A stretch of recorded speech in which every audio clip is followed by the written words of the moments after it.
자, 이제 고린도후서 이제 하겠습니다. 하는데 고린도 전서를 쓰고 한 5년 정도 지난 다음에 지금의 우리 성경에 있는 고린도후서를 썼어요. 그런데 이 고린도 전서와 후서 사이에 사도 바울이 편지를 또 썼어요. 고린도 교회에다가. 그런데 그거는 없어요. 우리 성경에 없어요. 그래서 내가 너희에게 먼저 보낸 편지에 이제 이런 말이 7장에 가면 나와요. 그러니까 사도 바울이 고린도 전서를 55년경에 써서 보냈고, 그때 여러분들이 이제 잘 알고 있는 고린도 전서를 읽을 때에는 이제 여러 가지가 많겠지만, 그치요? 아주 대단히 문란한 성, 그치요? 그 다음에는 아프로디테 신전, 장녀들, 머리에 수건 쓰는 문제, 그러니까 또 해안가니까 또 바다에 어부들이 고기 잡으러 갈 때마다 구슬할 거 아니에요, 그치요? 그러니까 우상의 제물, 이런 들이 대단히 많았던, 그치요? 그런 지역이에요. 그래서 특별히 고린도 전서에만 나오는 이야기는 머리에 수건 쓰는 이야기.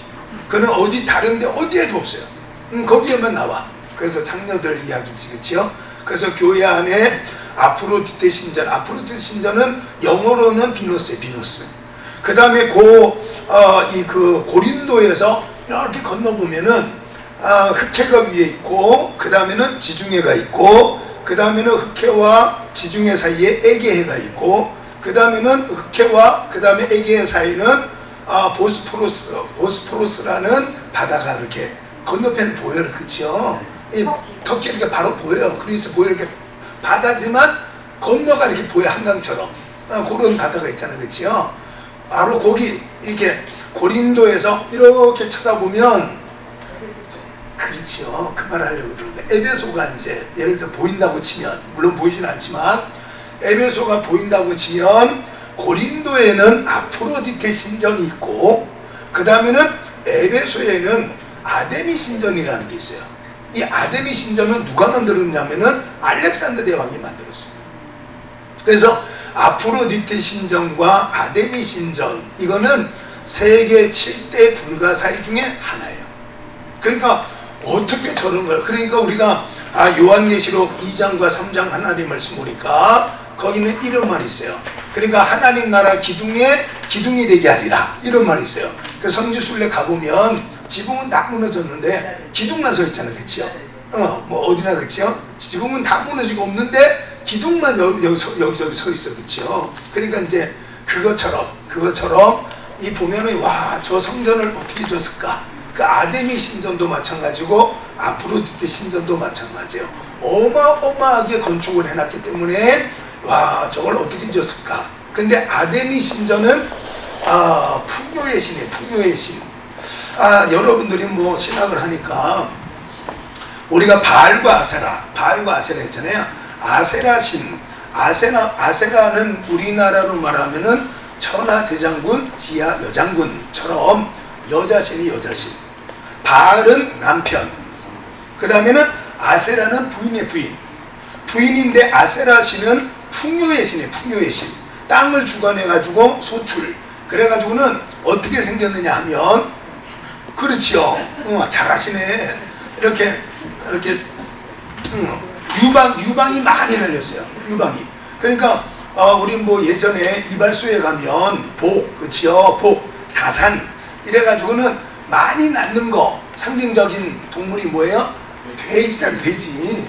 그래서 돼지 그림이나 이런 것들을 이렇게 이발소에 붙여놨잖아요. 그러면은 돼지가 한 마리에 8마리 뭐 이렇게 새끼를 낳는다 그러더라고요. 그러니까 막 줄줄이 이렇게 매달려 있잖아요, 새끼들이.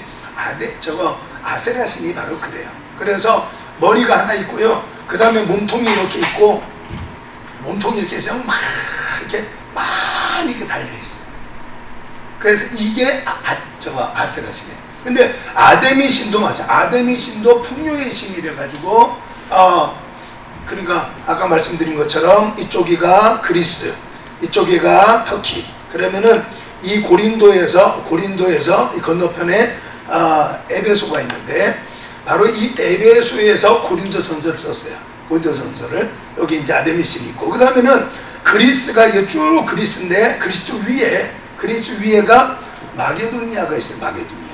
마게도니아는 그리스와 마게도니아와의 관계는 영국과 미국 같은 거예요. 영국과 미국. 영국과 미국은 다 영어를 쓰잖아요. 그렇죠? 그러니까 한 국가예요. 영어를 쓰니까. 그러니까 영국에서 믿음 생활 정말 한번 잘해봐야 되겠다 이랬던 사람들을 프리탄이라고 그래요. 프리탄. 그거를 우리말로는 청교도라고 그래요. 청교도. 믿음 생활 한번 잘해봐야지 이랬던 청교도들이 영국에서 박해를 당하니까 에라이 우리끼리 왕국을 만들러 가자. 그래서 홍길동처럼 새로운 나라를 찾으러 떠나는 거예요. 홍길동처럼. 그래서 뭐 이어도가 홍길동이가 간 곳이다 뭐 이렇게 말하기도 하는데 어쨌든지 간에 영국의 청교도들 프리탄이 야 우리끼리 믿음 생활하러 가자. 그래가지고는 배를 타고 갔던 곳이 바로 지금의 미국 땅. 그 미국 땅은 콜럼버스가 후추를 구하기 위해서 인도로 가다가 도착했던 곳이 바로 미국 땅. 그래서 설명해 드렸지만 미국의 원주민들을 두고 뭐라 그러지요? 아메리칸이라 안 그러고 뭐라 그래요? 원주민. 미국의 원주민 이름 뭐라 부르죠? 우리가 미국의 원주민을 인디언이라 그래. 인디언. 인도 사람. 인디언이라는 것이 인도 사람이라는 뜻이에요. 그러니까 콜럼버스와 그 같이 배를 타고 인도에 후추를 구하러 가다가 거기에 도착한 거예요. 그래서 콜럼버스는 거기가 인도인 줄 알았어. 그래서 그 원주민들을 향해서 인도 사람, 그래서 인디언 이렇게 이름을 붙인 거예요. 이제 그렇게 된 거예요. 자, 그랬는데 이 마게도니아 사람도 마찬가지예요. 그리스 본토에서 핍박을 많이 당하니까 우리끼리 나라를 만들자. 그래서 그리스에서 북쪽으로 이렇게 피난을 와서 만들었던 나라가 마게도니아. 이 마게도니아 출신이 알렉산더, 아버지는 필리포스 2세. 그래서 우리가 빌립보 교회는 알렉산더 아버지 필리포스 2세 이름을 딴 거예요. 그 다음에 여기 이집트의 알렉산드리아는 알렉산더 대왕의 이름을 따서 붙인 도시예요. 자, 그렇게 요 마게도니아에서 후서를 썼어요.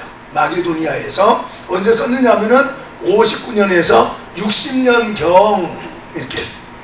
그래서 고린도 후서는 바로 이렇게 59년에서 60년경에 썼어요. 그 다음에 에베소에서 고린도 전서를 썼는데 이때는 바로 주 55년경에 여기서 썼어요.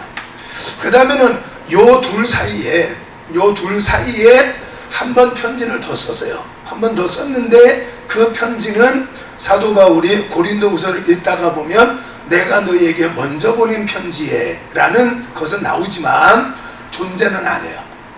잊어버렸겠지, 뭐 어디 사라져버렸겠죠. 그 요 둘 사이에 있어요. 그런데 고린도 후서를 읽어보면 1장부터 13장까지가 있는데 1장에서 7장, 8장에서 9장, 그 다음에 10장에서 13장의 내용을 읽어보면 이게 이 단락 변화가 좀 다르게 좀 이상하게 변해요. 단락이 요나 하나님 말씀 보면 요나가 1장, 그 다음에 2장, 그 다음에 3장, 4장 이렇게 구성이 돼요. 1장 하나님 말씀에 요나 말씀을 보면 하나님께서 아미떼의 아들 요나에게 아미떼라는 것은 진리라는 말이고 요나라는 것은 메신저를 말해요. 전해주는. 그래서 이거를 요나는 비둘기라는 것인데 요 비둘기라는 뜻이 전서구라고 그래요. 전서구. 여러분이 이거는 또 한자어니까 전서구. 글을 전하는 비둘기라는 뜻이에요. 그래서 비둘기 발목에 편지를 묶어서 날리잖아요. 그렇죠? 바로 그 도부. 여러분 쓰죠? 비누. 도부 요나. 그래서 진리를 전하는 자가 요나. 근데 2장 하나님 말씀에 가보면은 1장 요나 1장 17절 하나님 말씀 보니까 여호와께서 이미 요나를 위하여 큰 물고기를 준비하시니라 이렇게 써 있어요. 그렇죠? 그 다음에 2장에 가보면은 요나 2장 10절 하나님 말씀에 가면 여호와께서 물고기에게 명하심에 물고기가 요나를 육지에 토하니라 이렇게 써 있어요. 1장 17절에는 하나님 물고기를 준비하셨고 여기 2장 10절에는 토하였다. 토하여내니라 이렇게 써 있어요. 그 요 사이에 2장 1절에서 2장 9절까지 하나님 말씀에는 요나가 회개를 해요. 거기서 뭐 완전히 회개를 해. 하나님 잘못했어요. 막 이렇게 하면서 하나님 은혜에 대해서 너무너무 감사를 해요. 그리고는 또 3장 4장에 가보면은 차라리 아주 죽여주시죠. 막 이렇게 하나님 앞에 대들어요.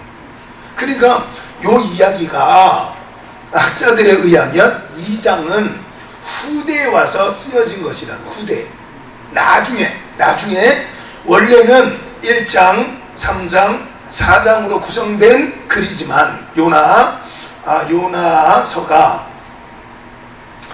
썼을 거다 이렇게 봐요.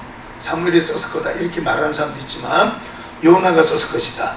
근데 요나가 처음에 쓸 때는 1, 2, 3, 4장을 썼지만 1, 3, 4장을 썼지만 후대 나중에 와서 보니까 그때 내가 그러는 게 아닌데 이렇게 회개를 하면서 쓴 참회록 같은 자기가 후회하고 반성하며 회개하면서 쓴 글, 그게 바로 2장일 거다 이렇게 이제 보는 거예요.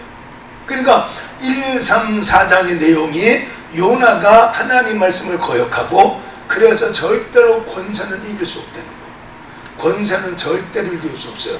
그래서 우리가 로마서 배우면서 했지만 13장 6절 7절 하나님 말씀 보면은 절대로 권세 4절 5절이네요. 4절 5절에 보면은 권세는 못 이겨요. 권세는 못 이겨.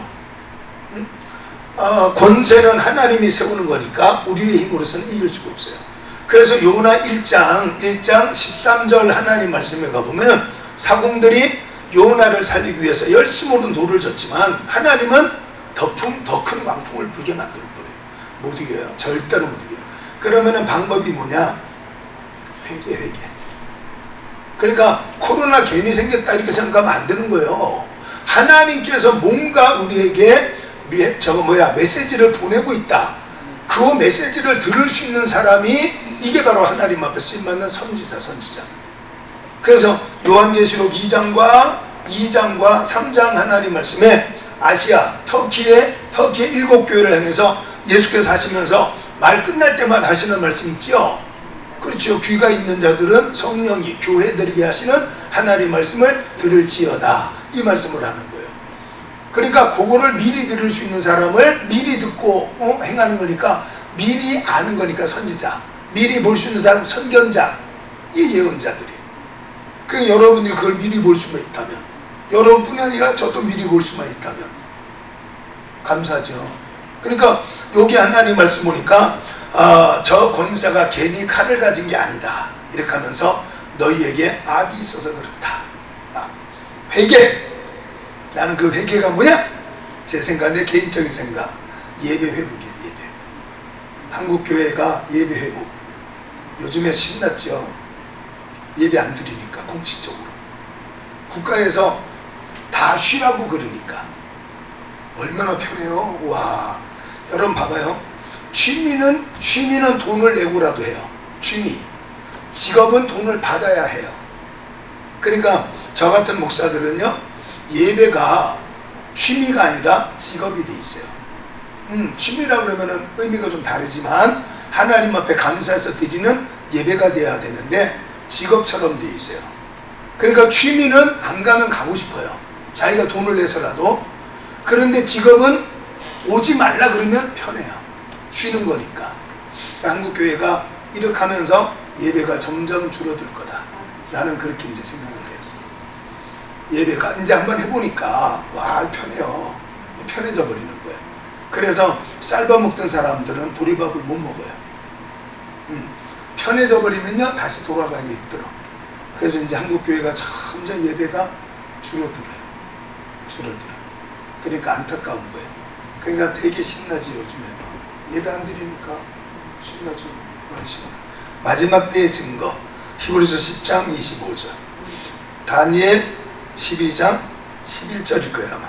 보면은 마지막 때의 징조는 예배가 폐해지는 징조. 여기 말씀, 매일 드리는 예배를 왜 갑자기 안 드리냐. 마찬가지 10장 히브리서 10장 25절. 이제 우리가 히브리서도 공부할 테지만 여기도 이렇게 써 있어요.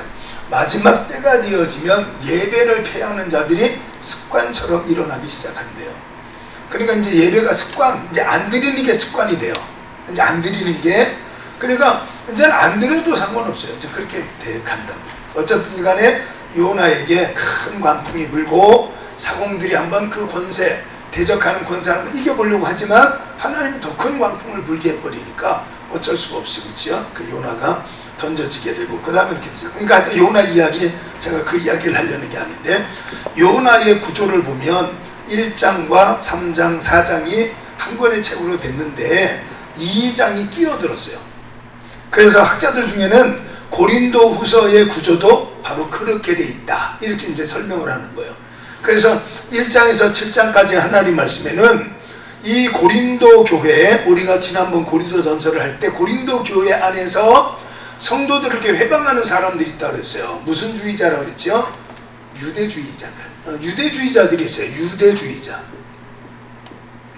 유대주의자들이 있었고, 그 다음에는 예수님 시대도 마찬가지지만 사도들이 활동할 때도 영지주의자들이 있었어요. 영지주의자. 그노시스파라 그래서 영지주의자들이 있어요. 사람들은 지식으로, 그 영지라는 자체가 그노시스라는 단어가 지식이라는 데, 지식, 영적 지식이라는 것인데, 지금 우리가 하나님은 세상을 창조하실 때에 하나님 모습이 아름답도록 창조하셨어요.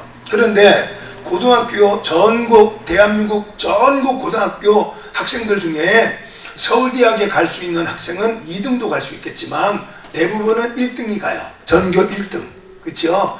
전국 1등, 대한민국 고등학교의 전교 1등이 그 학교에서, 대한민국 고등학교에서 한 명씩이 서울대학을 가는데 다 못 가, 그치요? 다 못 가요.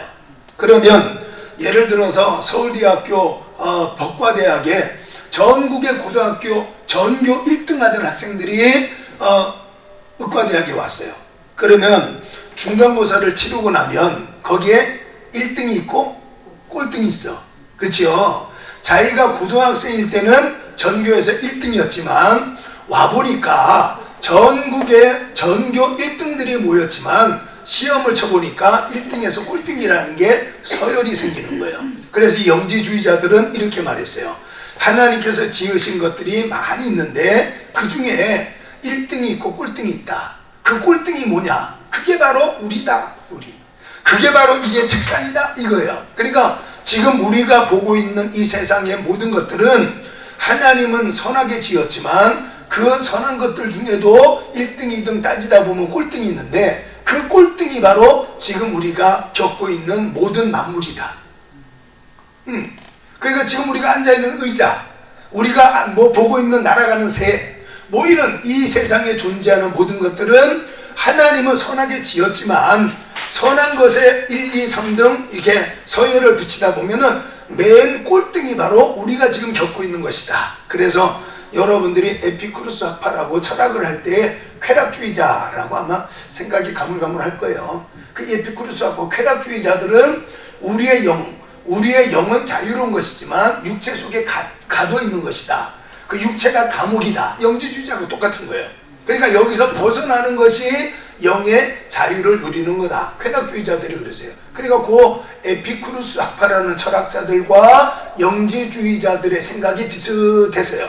그러니까 영은 선한 것이지만 육체가 악한 것이다. 그러니까 악한 육체 속에 선한 영이 감옥처럼 갇혀 있는 것이다. 가두어 있는 것이다. 그러니까 나가는 것이 자유함을 누리는 거다. 이렇게 영지주의자들도 그랬어요.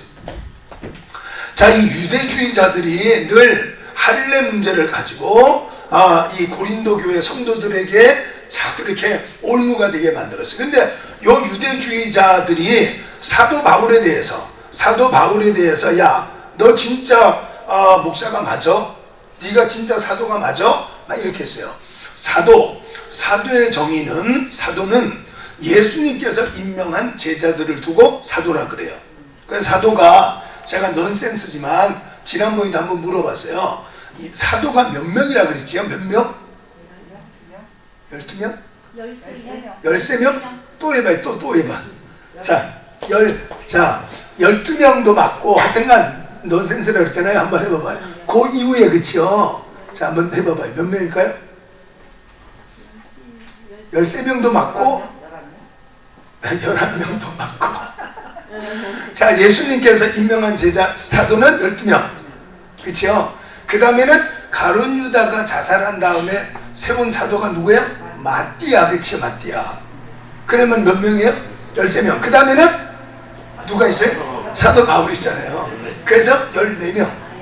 14명. 그치요? 근데 이 사도 바울은 예수님께서 많은 회중들이 있는 데서, 사람들이 있는 데서 안수를 받은 게 아니에요. 쉽게 말하자면, 우리로 말하자면 막 여기에 이제 막 축하한다고 가족들이 모이고 성도들이 모여서 천성구라는 사람이 목사 안수를 받는구나, 이렇게 하나님 앞에와 모여있는 사람들 앞에서 안수를 받으면서 증거가 돼. 증명이 됐어요. 근데 사도 바울은 안 그랬어요. 사도 바울은. 그렇죠? 그래서 사도 바울은 사도행전 9장 하나님 말씀 보니까 저 시리아의 다메섹, 시리아의 수도 다마스쿠스라는, 다메섹이라는 곳으로 가다가 그 가는 도중에 예수님에게 임명을 받았어요. 사도로. 그러면서 그 사도로 예수님께서 내가 저 사울이라는 청년을 29살이라고, 지난번에 누가 저한테 자료 요청했지요.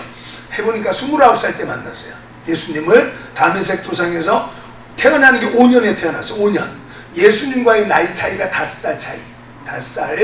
5살 차이고, 예수님께서 33살 33년에 죽으시고, 사도 바울은 자기 나이 29살에 예수님을 다메섹으로 가다가 만나서 예수님께서 이렇게 사도로 임명을 해줬어요.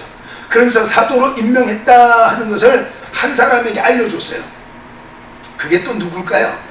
그거 알면 아나니아. 대단하신 거야. 잘하시는 거예요. 머리가 똑똑한 거야. 그러니까 남편이 힘들지. 부인이 똑똑하면 남편은 힘들어. 힘 안 들죠? 더 똑똑해. 더 똑똑해.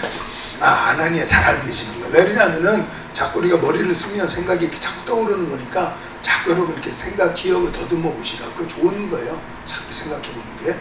내가 뭘 알아 이러지 말고 누굴까 자꾸 하다 보면 좋아지죠. 아나니아. 직가는 곧다는 뜻이에요. 똑바른 길. 우리 종로에 가면 똑바르잖아요. 그렇죠? 바로 직가라는 곳에 있는 아나니아 선지자에게 예수님 알려줘요. 야, 저 사울이라는 청년 네가 가서 안수해줘.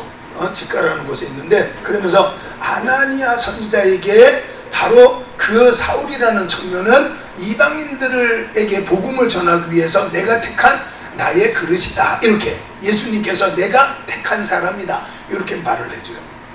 그래서 사도 바울이 자기 안에 내적 소명, 예수님께서 나를 사도로 택했다, 이거 제자로 택했다, 이거 있고, 그 다음에 아나니아 선지자 유일하게 그 당시에 지금 우리로 말하자면은 목사님을 통해서 이 사람은 하나님께서 세운 목사다, 이렇게 된 거예요.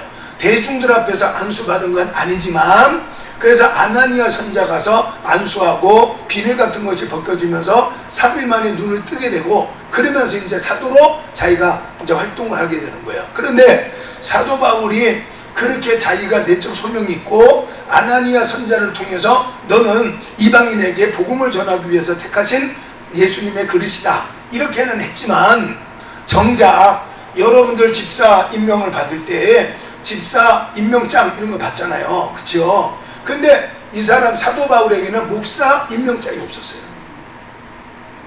그거를 우리 성경에는 추천서라 그래요. 예전에는 천거장이라 그래요. 천거장. 그러니까 저도 목사 안수증이 있어요. 이거는 현행법에 효력이 있어요. 현행법에, 대법원에 효력이 있어요. 그러니까 이걸 인정을 해줘요. 그러니까 여러분들 우리 개혁총회에 속했으니까 여러분이 안수를 받으면 그 안수증이 효력이 있어요. 효력. 법적인 효력이 있어요. 그 별거 아닌 것 같지만 여러분이 여권 효력이 있잖아요. 신분증명을 위해서. 그렇죠? 운전면허증, 주민등록증하고 똑같은 효력이 있잖아요. 안수증도 똑같은 효력이 있어요. 그래서 근데 사도 바울은 그게 없었던 거예요. 그러니까 하나님께서 예수님을 통해서 다메섹으로 가는 그 길에서 만나서 너는 내가 택한 내 그릇이다, 이렇게 말씀을 해주셨고, 아나니아, 유일하게 아나니아 선자를 통해서 바로 네가 예수께서 택하신 그릇이다 이렇게. 그런데 다른 사람은 몰라요. 그래서 이 유대주의자들 고린도 교회 안에는 사도 바울을 대적하는 사람들이 많이 있었어요. 고린도 교회가 사도 바울이 세운 교회지만 여기에 대적하는 사람이 대단히 많았어요. 그래서 이제 성도들에게 내가 너희에게 가야 되겠다, 너희들 한번 만나봐야 되겠다 이렇게 했지만 못 가게 됐어요. 가지 못했어요. 그러니까 못 가게 되니까 우리 같았으면 목사님이 우리 가정에 신방을 온다 그랬는데 신방을 못 왔으니까 다음에 오면 되지 이렇게 생각하면 되겠지만, 예를 들어서 어느 한 교회에 거의 교회 성도가 예를 들어서 10만 명이라 그래. 10만 명. 담임 목사님이 한 번 신방 온다는 것이 이게 정말 그 가문의 영광이야. 그래서 내가 김집사 내가 김집사님 집에 신방을 가겠다 이렇게 몇 번이나 이야기했는데 안 오는 거야. 다른 집에는 가면서 정작 약속은 우리 집에 신방을 담임 목사님 오신다고 해놓고 안 오시는 거야. 그러니까 이 사람이 삐진 거야. 시험 들은 거예요. 그러니까 왜 다른 데는 가면서 왜 우리 집은 안 와요? 지금 이렇게 된 거예요. 지금 고린도 교회가. 그러니까 사도 바울이 내가 고린도 교회 가겠다, 방문하겠다 이렇게 자꾸 말은 했지만 못 가게 된 거예요. 못 가니까 고린도 교회 성도들이 삐져버린 거예요. 그래서 우리가 사도 바울을 계속 믿을 수 있을까? 그래서 편지를 쓰게 된 거예요. 그래서 1장에서 7장까지 하나님 말씀은 바로 내가 하나님이 세우신 사도다. 그러면서 자기를 자꾸 변호를 해요. 내가 이래 돼서 못 갔다 이걸 이야기를 계속해요. 그 다음에 10장에서 13절까지 하나님 말씀도 요 내용이 유사해요. 여기도 10장에서 13절까지 하나님 말씀이 바로 내가 사도다, 바로 너희를 위해서 하나님께서 세운 사도다, 바로 너희가 증거지 않냐 이면서 자기 사도직에 대한 변호 이거야. 근데 여기도 마찬가지. 여기도 7장에도 사도직에 대한 변호를 하고 있습니다. 근데 여기 8절로 9절 하나님 말씀 보니까 헌금 이야기를 해요. 헌금 이야기를 왜 하느냐 하면은 예루살렘 교회가 그 당시에 기근이 닥쳐서 물질적으로 대단히 어려웠어요. 예루살렘 교회가. 그래서 예루살렘 교회에 헌금하라 이제 이거예요. 그래서 마게도니아 교회가 내가 너희 고린도 교회가 이렇게 예루살렘 교회를 위해서 헌금을 했다고 했더니 마게도니아 교인들이 와 고린도 교인들 정말 대단하네 이렇게 칭찬했다는 거예요. 내가 너희를 마게도니아 성도들한테 소개를 했더니 그들이 대단히 좋아하고 너희들을 본받아서 마게도니아 성도들이 예루살렘 교회를 돕기 위해서 헌금을 많이 하더라. 만약 그 사람들이 와서 너희를 만났을 때에 준비된 헌금이 없으면, 아니 바울은 말하기를 이 고린도 교회가 예루살렘 교회를 돕기 위해서 준비를 많이 했다더니 왜 하나도 없지? 그러면 얼마나 내가 부끄럽겠냐. 내가 너희를 칭찬하는 말을 저들에게 전해줬는데 그게 너희들 찾아왔을 때 없으면 어떻게 되겠냐. 그러니까 준비를 했다가 헌금을 해라. 그리고 즐겨내는 자를 하나님이 기뻐하신다. 이러면서 헌금 이야기를 하고 있어요. 느닷없이. 그러니까 1장에서 7장까지가 바로 사도 바울을 대적하고 있는 교회 안에 있는 유대주의자들, 또 사도 바울을 대적하는 어떤 무리들, 이런 사람들을 향해서 내가 사도가 맞다, 내가 너희를 위해서 하나님 날 세웠다, 이런 이야기를 쭉 해요. 그 다음에 10장과 13장 말씀에도 역시나 똑같은 이야기가 반복이 돼요.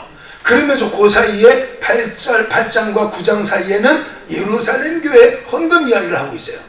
그러니까 학자들이, 그러니까 이제 그게 신학교니까 듣는 거예요. 신학을 하니까 여러분이 들으시는 거예요. 뭐 일반 성도는 말할 필요 없어요. 이거는. 그래서 이거는 편지가 3개였을 것이다, 이렇게 봐요.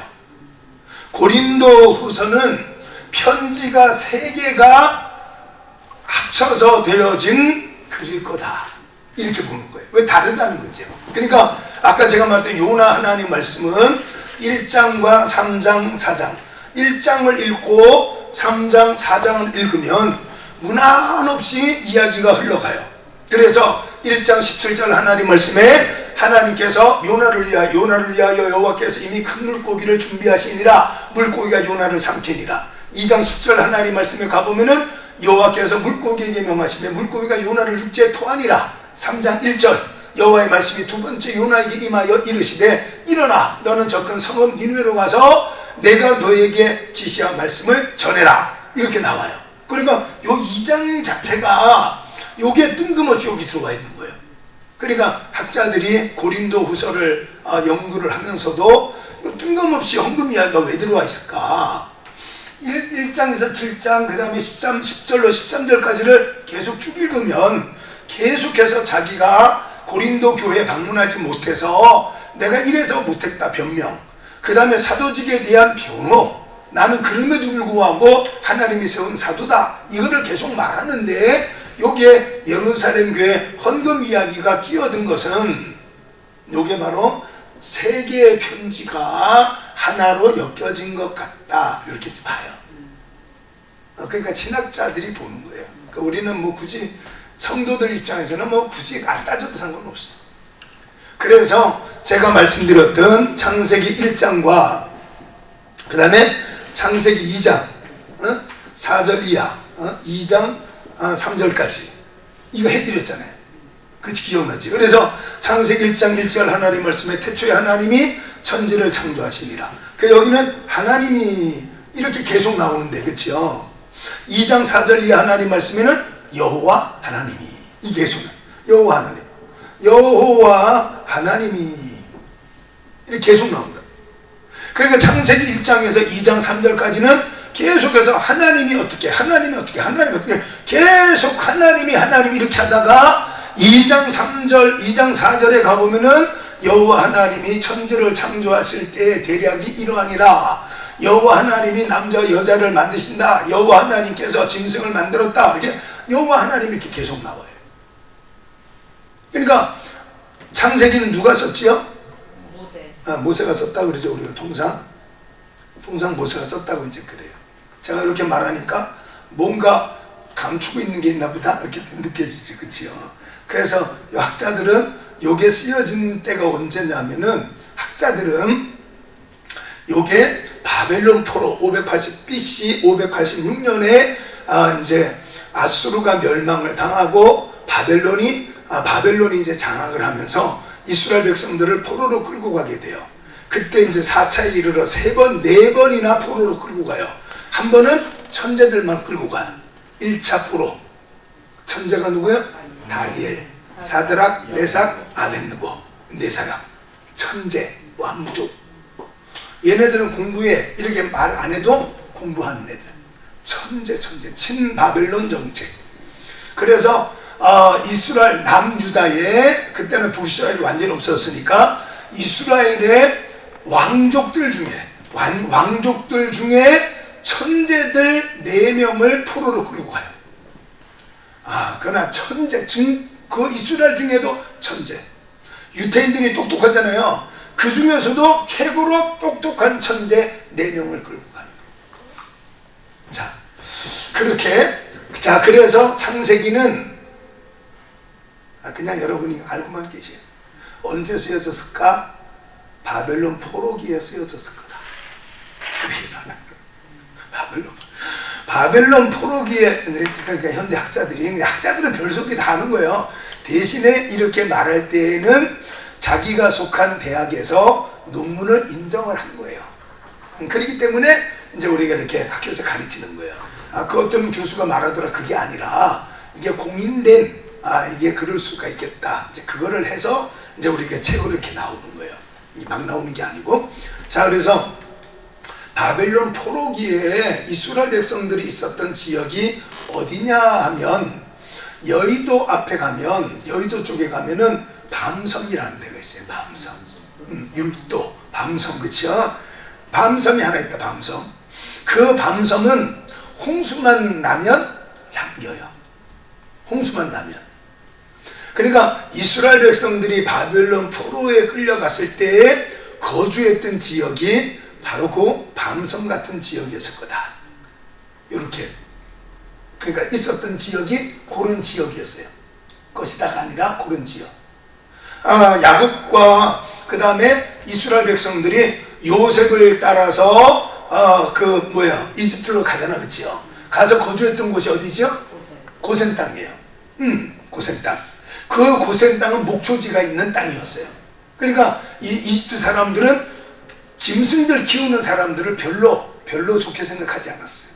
그래서 고센 땅. 근데 요셉 입장에서는 그걸 람셋이라는 곳인데, 고센 땅은 국경하고 가깝기 때문에 하나님이 출애굽 그러면 빨리 갈 수 있는, 우리나라의 38선 휴전선 근처에 있는 평화의 마을 같은 곳이에요. 그러니까 통일만 되면 바로 철책 넘어서 고향 땅 가려고 그 안에 지금 비무장지대 안에 그 지금 생활하고 계시는 분들이에요. 그 요셉은 그런 믿음을 가졌던 거예요. 고센 땅. 그렇는데 이스라엘 백성들이 바벨론 포로에 끌려갔을 때 있었던 거주지가 바로 우리나라의 밤섬 같은 지역이었대요. 그래서 홍수만 들면 그렇게.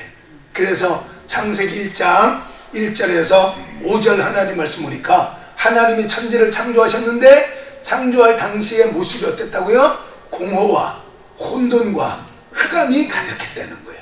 그래서 홍수가 막 물이 밀려들면 막 그냥 물이 막 지하실로 막 물이 막 폭포수로 몰려들고 막 그냥 막 상점에 물이 막 가득 차고 막 이러는 안에서 성령의 감동을 받아서 쓰여진 것이 창세기다. 이렇게 학자들이 봐요. 그게 재밌죠? 응? 좀 아닌 것 같아요. 학자들이 그렇게 말해요. 그렇게 쉽지 않아요. 그러니까 그렇게 들으면 깜짝 놀라죠. 모세가 쓴 모세오경인데, 그러니까 바벨론 포로기는 벌써 586년, 그렇죠. 586년이죠. 이사야가 690년에, BC 690년에 막 예언하고 회개하라 막 이랬다고 말이야. 그 100년 동안 회개하지 않던 사람이 586년에, BC 586년에 바벨론 포로에 끌려갔는데, 그 지역이 요셉이 선택했던 고센 땅처럼 이 땅은 홍수가 나면 범람되는 도시였다는 거예요. 그래서 그 안에서 성령의 감동을 받은 누가 썼다. 이렇게. 그러니까 학자들은 그렇게 연구를 한 거예요. 그러니까 그냥 연구가 아니죠. 이제 여러 가지 역사적인 사료를 통해서 봐라 여기 나오지 않냐. 이제 이렇게 해가지고 그렇게 학자들 중에는 그렇게 말하는 사람이 있어요. 그래서 우리는 통상 모세가 썼다. 모세오경. 신명기도 그럼 모세가 썼냐? 맞다. 무슨 소리 하는 거야? 이미 모세가 신명기는 죽었는데, 이렇게. 그러니까 이제 이렇게 해석하는 거죠. 자기 죽음까지 알고 썼다. 이제 이렇게 말하는 거지. 그러니까 이제 이 신학자들이 말하고 있는 어떤 신학적인 해석. 그러니까 이제 저 신천지처럼 비유적인 해석을 해버리기 시작하면은 한도 없고 끝도 없어요. 비유적인 해석을 하면 안 돼요. 그냥 성경 있는 그대로 설교를 하셔야 돼요. 그러니까 이렇게 말할 수 있는 거예요. 사무엘상 16장 하나님 말씀에 보니까 사무엘 선자가 와서 다윗에게 안수하면서 너는 나라 왕이야. 이렇게 했다고요. 16장에. 근데 17장 하나님 말씀 보니까 블레셋과 전쟁이 일어나가지고 골리앗이 큰 소리 치고 있다고 말해요. 그러면은 그 골리앗을 물리침으로 다윗은 왕의 사위가 돼요. 사위가. 아들은 아니지만 사위가 되겠지요. 아들들이 없으니까 그럼 어떻게 해요? 딸을 통해서 사위가 대를 이을 수가 있잖아요. 그러니까 그런 혈통적으로 볼 때는 이제 그렇게 되는 거예요. 딸 미가를 통해서 유산을 받는데 아들들 다 죽었으니까 딸이 유산을 받을 수가 있잖아요. 그러니까 이제 그런 현상이 일어나는 거예요. 그러니까 이제 비유로 해석을 하자면 봐라, 저 골리앗을 물리쳐야 왕의 사위가 되고, 왕이가 사위가 돼서 나라 왕이 되면 어느 백성이 뭐라 그러겠냐? 예를 들어서 비유로 하자면, 그러면 저 골리앗 하나님이 주시는 너는 나라 왕이 될 것이라는 하나님의 뜻하신 것이 이루어지기를 원하거든 골리앗을 무너뜨려야 된다. 그게 바로 골리앗이 불신 가족들이다. 그 사람들을 물리쳐야 되지 않냐? 그게 바로 여러분 주머니에 있는 돈이다. 거기에 끌려다니면 되냐? 다 내라. 이렇게 되는 거예요. 그 이단의 특징이 그래요. 그 단지 그냥 골리앗이다 이렇게만 해야 되는 거예요. 그러니까 예를 들어서 바로 나를 유혹하고 있는 어떤 것을 물리쳐야 된다고 하거든. 다른 성경을 통해서 알았단 말이에요. 마태복음 19장 하나님 말씀 보니까 예수님께서 부자가 천국에 들어가는 것은 낙타가 바늘귀를 통과하는 것보다 어렵다 이랬으니까 그럼 그걸 갖고 설교하면 되는 것이지 굳이 다윗 앞에 있는 골리앗을 물리쳐야 왕이 사위가 되고 그래야 사무엘 선지자가 예언한 이스라엘의 왕이 된다 이렇게 비유로 할 필요가 없다 이 말이에요. 그렇게 그러니까 비유를 그렇게 하니까 맞네. 아 이게 내 부모랑 같이 있으면 안 되겠네. 불신 나를 신천지로 못 가게 막는 내 가족들하고 있으면 안 되겠네. 그래서 뭐라 그래요? 저 탑상 게 뭐죠? 11장에 바벨탑. 뭐 바벨 이야기를 자꾸 하더라도 텔레비전 보니까 같이 있으면 안 된다 이러면서 그러니까 그렇게 해석하면 끝도 없고 한도 없어요.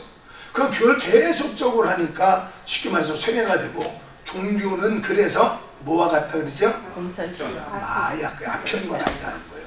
종교는 아편과 같다 이렇게 말하는 거예요. 자꾸 들으니까 그렇게 돼. 그러니까 바깥에서 이렇게 볼 때는 정말 어이없는 이야기지만 그 사람들은 계속 그렇게 하다 보니까 내가 사무엘이었는데 환생해서 지금 태어났구나 이렇게 말을 해요. 그 사람들은 실제로 내가 원래 사무엘인데 바로 엘리야가 세례 요한이 엘리야가 말라기 하나님 말씀 보니까 예수님 그리스도가 오기 전에 엘리야가 올 것이다 그랬는데 세례 요한이 왔잖아 그렇지요. 길 준비하는 자로 바로 그것처럼 내가 원래는 사무엘인데 내가 지금 이렇게 태어났다 이렇게 비유를 하다 보면 한도 없고 끝도 없는 그래서 영신천지를 만들어. 그렇죠. 영신천지가 그러니까 그게 디모데후서 3장 영신천지 신조. 디모데후서 3장을 펴봐봐요. 3장 디모데후서 3장 6절 7절 6절 7절 한번 펴봐봐요. 거기 그렇게 나와 있어요. 디모데후서 3장 6절과 7절 보면 거기 써 있어요. 자 읽어보세요. 시작. 그들 중에 남의 집에 가만히 들어가 어리석은 여자를 유인하는 자들이 있으니 그 여자는 죄를 지니치고 여러 가지 욕심에 끌린 바 되어 항상 배우나 끝내 진리의 지식에 이를 수 없느니라. 예, 거기서 있죠. 어떻게 들어간다 그래요? 가만히. 가만히 들어가요. 가만히 들어가. 그 가만히 들어가는 것이 뭐라 그랬죠? 요한복음 10장 하나님 말씀에 예수님 그 도둑놈이라고 그랬어요. 가만히 들어와서 성도들을 빼내가요. 도둑놈. 도둑놈이라고 써있죠. 그러면서도 거기에 7절 하나님 말씀에는 써있잖아 그렇죠? 끝내 진리의 지식에 도달할 수가 없느니라 그랬어요. 이 참 불쌍한 사람들 안타까워. 자 그래서 지금 고린도후서 서론 부분을 보면은 다시 한번 해볼게요. 고린도전서는 AD 주후 55년경에 썼어요. 이제 그때 그 당 처음에 편지를 쓸 때에는 에베소에서 썼어요. 에베소. 터키 에베소에 썼어요. 에베소에서 쓸 때의 문제는 여러분이 잘 알고 있는 그냥 고린도전서 그러면 아주 보편적인 것이 이제 우상의 제물, 성적 타락, 그 다음엔 수건, 머리에 수건 쓰는 문제 이제 이런 것들이 있어요. 그냥 그렇게만 알고 계시면 돼요. 그리고는 책을 피면 되는 거예요. 책을 교재 버리지 마시고 여러분이 조금만 마음에 유효이고 했거든. 사셔요. 저도 수업할 때마다 사. 두란노 이거 거기 있잖아요. 부교재 강의계획서 보면 써있죠. 두란노 하우주조 어떻게 설교할 것인가. 좋아요. 이 책 참 좋아요. 추천해요. 추천. 제가 왜 그러냐면은 요 책은 여러 학자들이 썼어요. 어느 대학 한 교수가 쓴 게 아니에요. 그래서 나눴어. 그래서 1장과 2장까지는 예를 들어서 뭐 장로회 신학대학 교수, 3장과 4장은 예를 들어 또 백석대학 신과대학 교수, 그 다음에 또 뭐 이렇게 나눠가지고 썼어요. 그게 잘 쓴 거예요. 그게 좋아요. 그러니까 제가 이제 바벨론 포로에 끌려가서 썼다 창세기를 이렇게 하는 것은 대학은 원래 그렇게 이것저것 다 배웁니다. 그래서 예를 들어 성도 중에 한 사람이 목사님 그거 제가 어떤 친구한테 들어보니까 창세기는 바벨론 포로기에 썼겠는데요 이렇게 말하면 아 그런 학설도 있다. 나도 알고 있는데 이렇게 설명을 해줄 수가 있는 거예요. 근데 그걸 모르고 있으면 그게 어딨어? 이렇게 하면서 바로 화를 내겠지요. 그러면 우리 목사님 아무것도 몰라 이렇게 될 거 아니겠지요. 그러니까 다양하게 알고 있는 것이 그게 대학 교육이에요. 그래서 신천지를 그렇지. 그러니까 야 신기하다 이렇게 해서 빠져나가고 우리 목사님은 짓지도 못하는 개 같다 이렇게 하고는 말이야. 응? 말도 못하네 이렇게 되고 그렇게 되는 거예요. 자 그래서 자 55년경에 고린도 전서는 에베소에서 썼어요. 고린도 교회를 향해서. 그 다음에 후서는 전서와 후서 사이에 한 번 더 편지를 썼는데 그 편지는 고린도후서에 내가 미리 보낸 편지에 라는 흔적은 있지만 우리 성경 66권에는 들어와 있지 않아요. 자 그런 다음에 5년이 경과한 다음에 59년 가을이나 60년 봄경에 다시 한번 편지를 쓰게 돼요. 이제 이때 전체 내용이 뭐냐면은 크게 보면 딱 두 가지, 크게 보면 딱 세 가지. 하나, 자기를 대적하고 있는 저거는 사도도 아니야 이렇게 자기를 향해서 비난하고 고린도 교회 성도들을 미혹하고 있는 그런 대적자들을 조심해라. 그러면서 이제 자기를 변호하는 사도직을 변호하는 거예요. 두 번째는 예루살렘 교회가 기근 때문에 지금 물질로 대단히 어려우니까 헌금 이야기. 그 다음에 이제 세 번째, 자 비난하는 사람들을 대적자가 아니라는 것을 성도들한테 미혹받지 마라 하는 거. 두 번째는 헌금, 세 번째는 나는 하나님이 세운 사도가 맞다. 요거를 설명하는 내용이 이렇게 세 가지로 단락을 나눠서 1장에서 7장, 8장에서 9절, 9장, 10장에서 13장까지 세 번 이렇게 나눠져 있고, 요거를 그래서 일부 학자들 중에는 아마 세 권의 편지, 세 번의 편지를 한 책으로 엮은 것이 고린도 후서일 거다. 이렇게. 왜? 이유가 뭐냐? 넘어가는 단락이 이게 생각지도 못했던 부자연스럽다. 이렇게 해서 아마 이거는 세 개의 편지가 하나로 엮어진 거 아닌가? 이렇게 이제 논문을 쓴 거예요. 맞다. 이렇게는 받아들이지 않고 그럴 수도 있다. 그래서 여러 가지 사료나 또 많은 사람들의 논문을 통해서 세 개로 이렇게 말을 하기도 하고 있습니다. 이렇게 여기까지. 자, 이제 그렇게 하면 다 알게 되는데 다음 시간에는 제가 이제 전체 구조를 말해드릴게요. 그 질문.